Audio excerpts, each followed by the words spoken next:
สบายดีพี่น้องปองปายเบิดสุขุทุกคนเนาะมามื้อนี้สิได้เป็นก้อยขมนะทุกคนมากินข้าวแลงบ่าวเป็นเด้อผักแก้มเดี๋ยวจะได้เป็นนี่นะพี่น้องนี่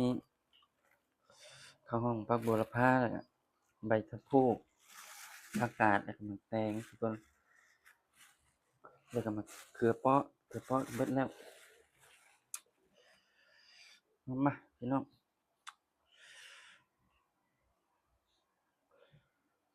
นี่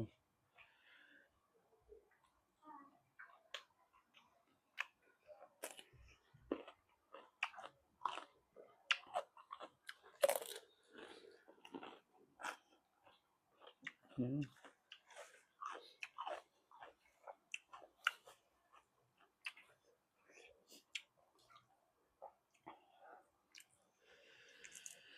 อันนี้สิเป็นผักหนอกเด้อพี่น้องนี่ผักหนอกหรือว่าใบบัวบก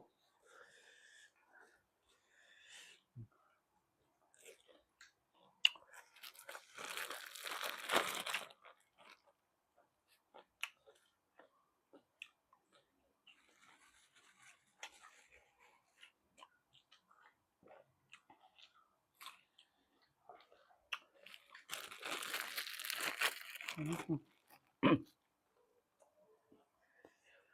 มันยาวเลยพี่น้อง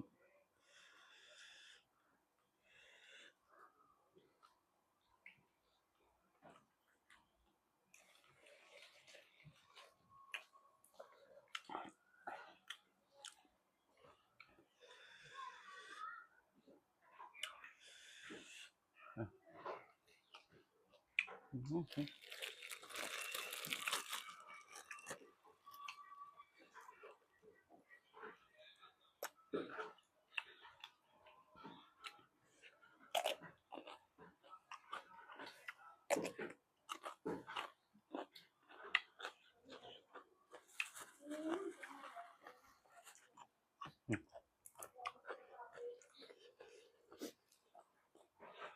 เป็นผักกาดหินพี่น้อง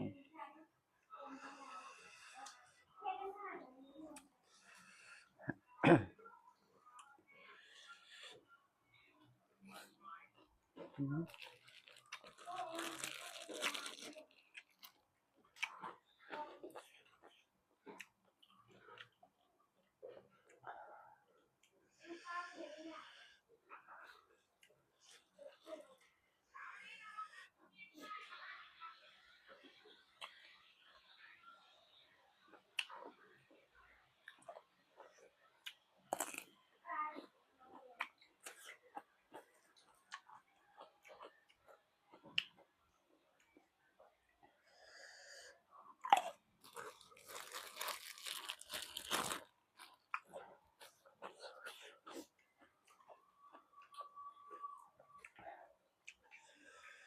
เข้าก็ฮ้อนๆพี่น้องเผ็ดก็เผ็ด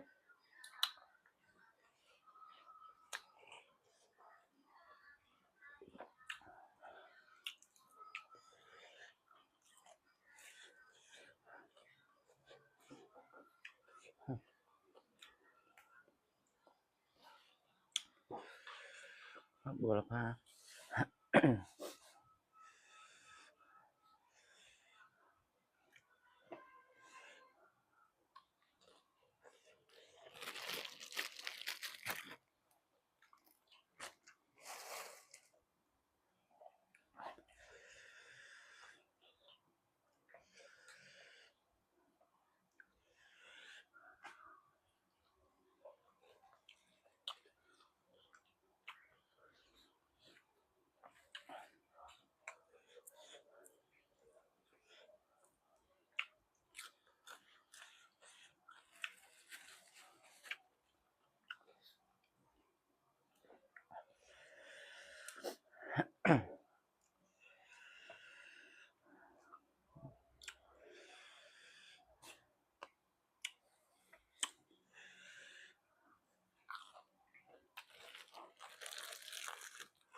กาศหินนี่มันจะมีแบบ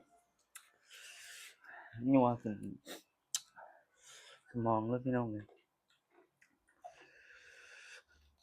บ้านเฮาก็ประกาศตดเนาะ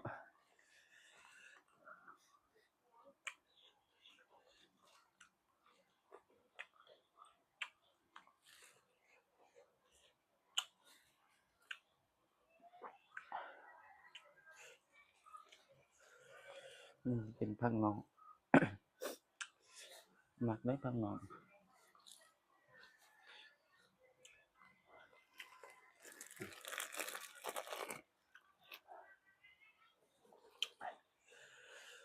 อันนี้เป็นใบตะพูพี่น้องถ้ามีใบมะตูมกาให้เราท่ากันกับก้อยอืม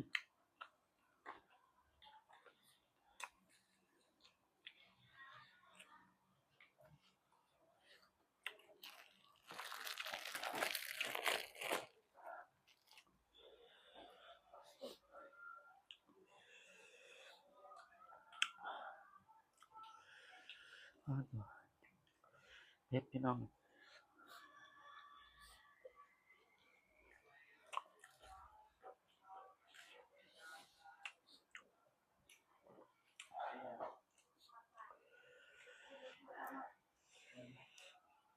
เขาก็ฮ้อนฮ้อน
บ่กัดมันบ่แซ่บพี่น้องพริกนะบ่ได้กัดแล้วก็เผ็ด